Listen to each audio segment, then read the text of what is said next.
तर ईव्हीएम मधून कुठलाही डेटा डिलीट करू नका असं सुप्रीम कोर्टानं म्हटलंय। सुप्रीम कोर्टाचे केंद्रीय निवडणूक आयोगाला हे आदेश पाहायला मिळत आहेत। ईव्हीएम संदर्भात मार्चच्या पहिल्या आठवड्यात कोर्टात सुनावणी होणार आहे। ईव्हीएम पडताळणीसाठी धोरण आखण्याची मागणी करणाऱ्या याचिकेवरती ही सुनावणी झालेली आहे। असोसिएशन फॉर डेमोक्रॅटिक रिफॉर्म यानं कोर्टामध्ये सुप्रीम कोर्टात याचिका केलेली होती आणि त्यावरती आज सुप्रीम कोर्टामध्ये सुनावणी झाली।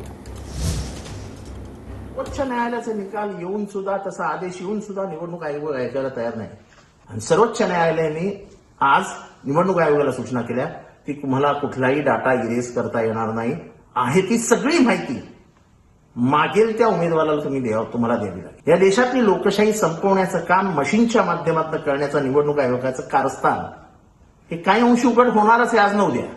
आजच्या सर्वोच्च न्यायालयाच्या निर्णयाने एक सनसनीत थोपाडीत बसली आहे निवडणूक आयोगाच्या।